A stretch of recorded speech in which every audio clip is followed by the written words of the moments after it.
Okay, so good day mga Choy. So pupuntahan natin ang isa sa dinarayong paliguan ngayon dito sa Iriga City na matatagpuan sa Barangay La Trinidad. Ito yung irrigation dam. So nakikita ko kasi sa Facebook nung mga nakaraang araw na sobrang dami ng mga pumapasyal doon sa dam. Sunday ngayon, sigurado napakaraming tao doon. Kaya pupuntahan natin at titingnan natin kung gaano kaganda at kapresko yung dam na sinasabi ko sa inyo. Liliko tayo sa kaliwa papunta ng La Trinidad. So ito na din yung way papunta ng Santo Niño, Iriga, La Medalla at San Antonio. So yung La Trinidad sunod lang nitong barangay San Vicente Sur. Approaching na tayo Barangay La Trinidad, Iriga City.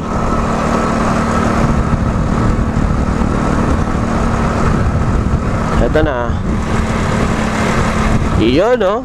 Nandito na tayo sa La Trinidad. So magtatanong lang tayo kung saan yung papunta ng dam. Kuya, pwede tabi mag-unga. Sari po sa disupayan sa dam sa La Trinidad. Hadtuloyo? Pasanto Niño. Pa Santo Niño. Bago umabot sa Dutulay. Sige po. Kung mga pwede kalsada wala. Pawala. Sige, salamat po. And babagtasin natin tong kalsadang ito papunta sa dam ng La Trinidad. Itong kanan na to, ito yung papunta ng La Medalla, Iriga. Yan. Pero dediretso daw tayo.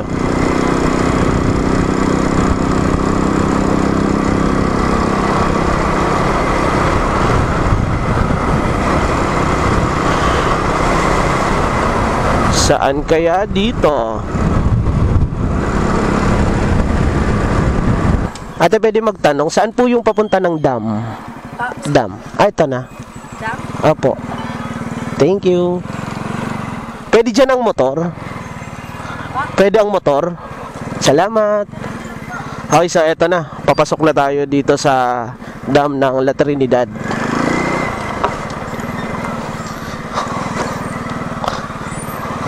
Diretso lang daw tayo. Medyo lubak lang yung dinadaanan natin mga Choy, pero all goods naman.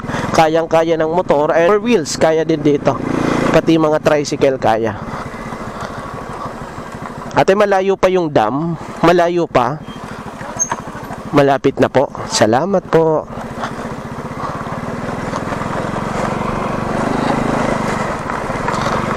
Eto na. Malapit na tayo sa dam. So ganito yung bubungad sa atin habang papasok tayo dito sa may irrigation o sa dam. Tama ba? So eto. At eto din yung blinag ni Papa EJ na abandoned hospital.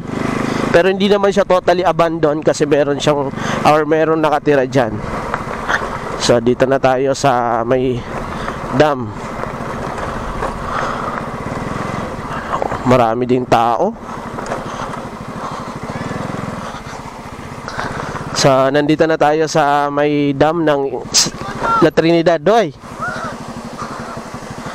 Alright, so ito na. So ito, daming naliligo dito mga Choy. So ito yung makikita natin, napakaganda, puting-puting tubig. Mula dun sa taas may mga naliligo din hanggang dito sa baba.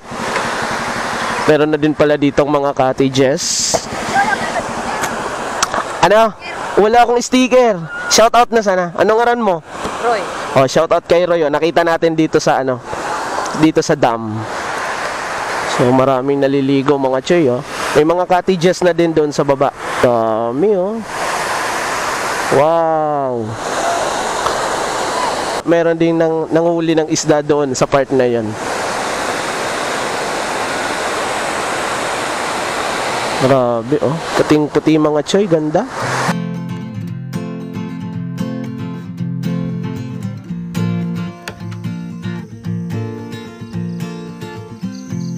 Tumakas na tayo, takasan na natin ang mundo. Magtago papalayo sa mas tahimik at payapang mundo. Bumubulong hanging amihan at huning ng ibon. Dumudulong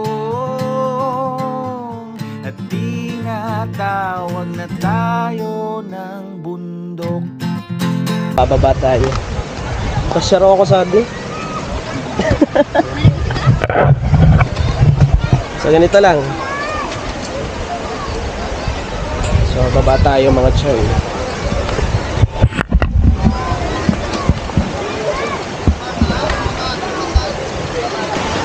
So yung dadaanan natin dito mga choy, mga bato, malalaking bato yung madadaanan natin dito.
So magmula dito sa location namin, so matatanaw natin yung ganda ng dam. Grabe, napakadami ng tao. So kanina pagpunta namin dito around 1 PM, kulang pa yung mga tao. So nakakaraming tao. Doon galing sa taas na yon, bababa. Or pwede naman doon sa kabila. Pero mataas yung tubig doon.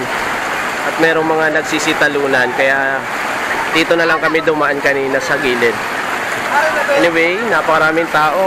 Pati dito sa gilid ko, hanggang doon sa dulo na yon, napakaraming tao. So magmula doon naman sa pinuntahan namin, dito naman kami ngayon sa kabila. So itong naapakan namin, ito yung tambak ng buhangin at mga bato dito. Sini? Itatunog chinilas mo. Tinangay pa yung chinilas. Thank you, kuya. Thank you. Cheese.